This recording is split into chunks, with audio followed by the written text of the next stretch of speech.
Welcome to Brainstorm MTG. I'm ELD, and this is Fast Effect Double Speed Magic the Gathering.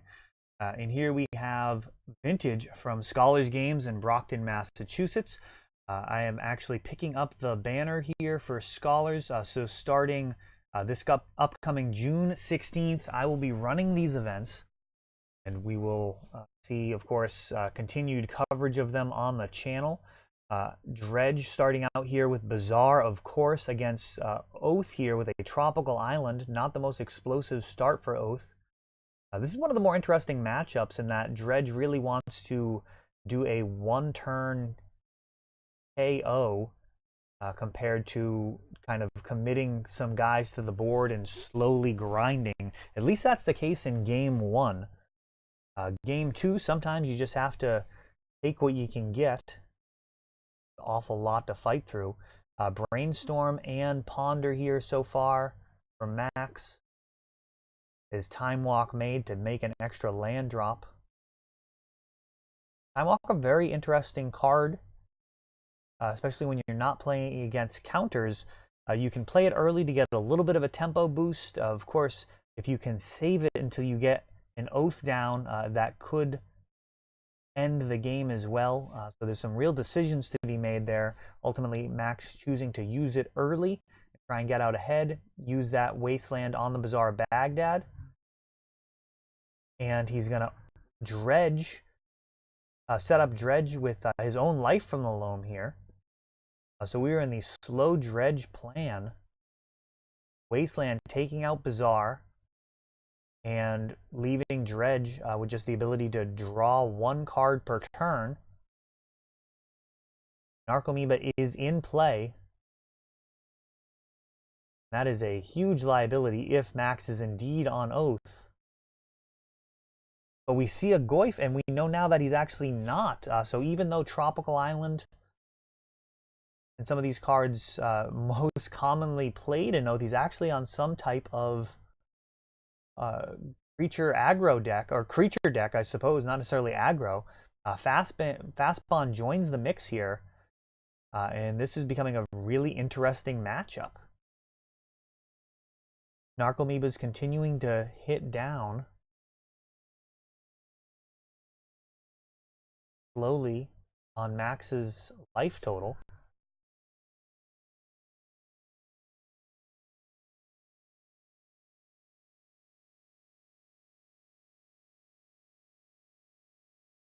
Doing a little bit of a tally here. Got Lightning Bolts, Force of Will, and what looked to be a black card in here. That might be a proxy. Tough to tell in Vintage. See soon. Wasteland coming down. Certainly nowhere near being able to use my mana for anything. And Icarid is going to come in. Another Narcomoeba. That's going to trigger Prized Amalgams. We see Bridge from Below in there as well. And that's actually going to get a concession from Max here.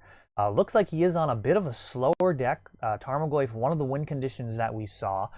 And he may need more time on the clock for games 2 and 3 now, as Dredge picks up the first game, which is fairly common.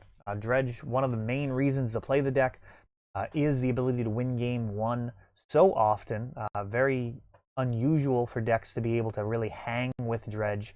Though that's become a little bit less dogmatic, less, I guess, universally true now that paradoxical outcome decks can sometimes race it, as well as shops potentially hanging by nerfing the Bridge from Belows with the many creatures that they can sacrifice in the deck. Arcbound Ravager, of course, can let any creature go to the graveyard for shops, and Walking Ballista can send itself at any time as well. So Dredge not an auto win in game 1 anymore, but still has very good percentages versus the entire field in general. And then game 2 and 3 is where a lot of the more difficult decisions are going to happen. You see here bringing in Hollow One, which is going to be a theme on the day for my build of Dredge here.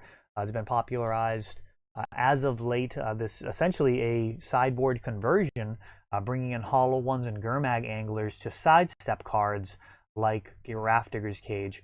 Of course, Leyline of the Void and Rest in Peace still going to wreak havoc on cards like Gurmag Angler, and that's why Hollow One is the more popular choice, even though Gurmag a little bit bigger and does trade off a bit more effectively in combat. And it looks like 2 Hollow Ones here. Is there a Bazaar in there, though? There is not. Oh, that is too bad. Opening up on double Hollow One would have been quite a clock to have to deal with. Now, Dak Faden is a card that you do need to look out for. A lot of the time when you're bringing in Hollow Ones, you're also bringing in Ingot Chewers. Occasionally, you'll have to turn an Ingot Chewer on your own Hollow One. And Tormod's Crypt coming down for Max. Along with Emerald. See what he's got for the mana to be used here. And it's Life from the Loam bringing back that fetch land. So both decks are going to be on the Dredge plan here. Bizarre. You see Hollow One. See some board presence here right away. A bunch of prized amalgams to choose from. And Hollow One coming down. So Tormod's Crypt going to be put to the test here. Oh, and there's that Dak Faden that we alluded to earlier, actually stealing Hollow One. So that's a terrible turn of events. We'll see if Tormod's Crypt is cracked here. Getting back a Bloodghast, that's going to trigger prized amalgam.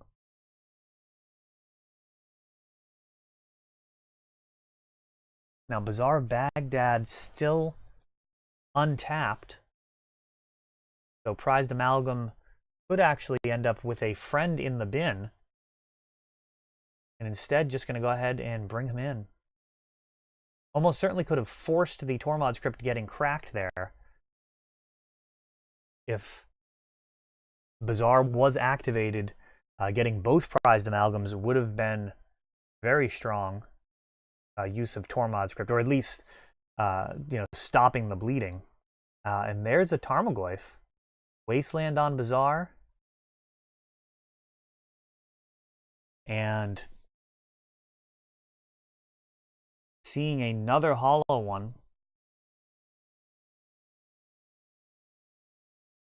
Bazaar is so important to that Hollow One plan. It's really the only way that you're going to be realistically casting that.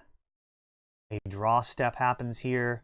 Seeing a bridge from below and 2 more Bazaar of Bagdads. The only thing that matters there is the Narcomoeba coming in. See if that's remembered. Okay, so the Narcomoeba trigger's on the stack. Tormod's is being used. That's going to shut down that Gurmag Angler in hand as well.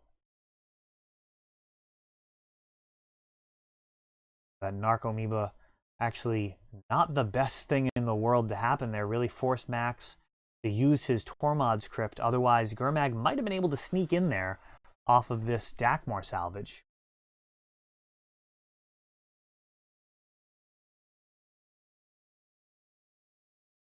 And there's a Grafdigger's Cage, and this is getting pretty rough. Life from the Loam dredging back. Life from the Loam cast. Getting back 3 lands.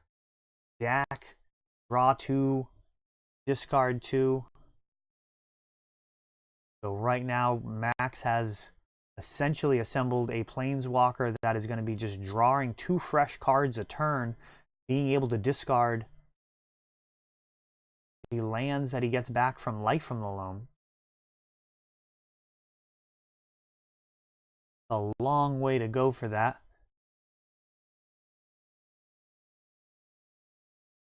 Grafdigger's Cage. Hugely problematic. Ingot Chewer in hand.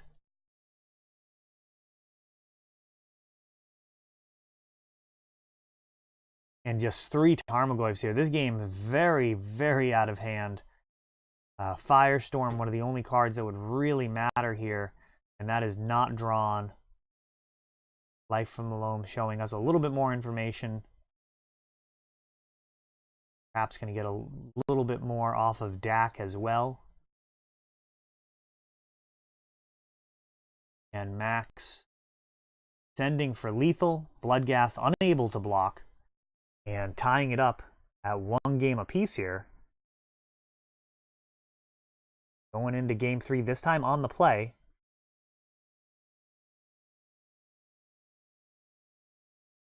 Both Unmask and Hollow on a real reason to be activating your Bazaar on the first turn. In previous eras of Dredge, it was very often correct to wait in order to activate your Bazaar to get as much information as possible about what cards to discard, as well as avoiding the potential blowout scenarios like your opponent using Time Twister and setting you back a full turn, as well, of course, of drawing themselves a fresh hand of 7 cards. But with both Unmask and Hollow One as options, you're usually just going to be activating Bazaar right away. Serum Powder, allowing for 7 fresh ones. And it looks like Pithing Needle in there as well, which is nice. Double Tormod's Crypt and Force of Will being shown here before it goes back into the deck. Max contemplating keeping that. Probably wouldn't have ended particularly well. If it had a Wasteland as well for the Bazaar, would have been a lot more interesting. But Tormod's Crypt's not really the type of card that can contain Dredge. All it can kind of do is slow it down a bit. Typically what you're going to see with Tormod's is it's going to be forced to be cracked, usually to prevent a prized amalgam and another creature. For example, a Bloodghast trigger on the stack with prized amalgam in the bin. Usually you'll use your Tormod's to prevent 5 damage from coming in. Fastbond starting out with Max into Wasteland, into Grafdigger's Cage. So an excellent start here for Max, leaving that Bazaar of Baghdad in order to cast Grafdigger's Cage off of Wasteland. And decision time here. Looks like Ingot Chewer or Pithing Needle. Mana Confluence going to allow for either. And Ingot Chewer going to come down. Got the Force of Will, not the blue card, perhaps? And all 4 bridges in the graveyard means that 8 power plus destroy Grafdigger's Cage. And again, that Wasteland not taking out Bazaar, meaning we're going to get another activation. Pithing Needle coming down. That's going to be able to name Wasteland and keep that Bazaar around for quite some time. And Bazaar being activated, leaving Unmask perhaps in hand? No, leaving Undiscovered Paradise. And that's going to bring in Bloodghasts. 1 zombie down, aggressively chipping away at the life totals here. Throwing away some card advantage. Life from the Loam being used for Max. And he is hellbent.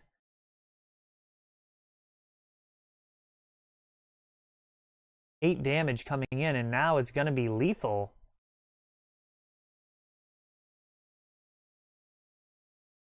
And that's going to do. So Max, overwhelmed with 4 bridge from below off of that Ingot Chewer. Just a absolutely massive swing in the board state. That's all for this one. If you enjoyed the video, please help grow the channel by subscribing. You'll be notified when we upload new videos like Fast Effect, Double Speed Magic with commentary, or Untapped, our raw tournament gameplay. Thanks for watching.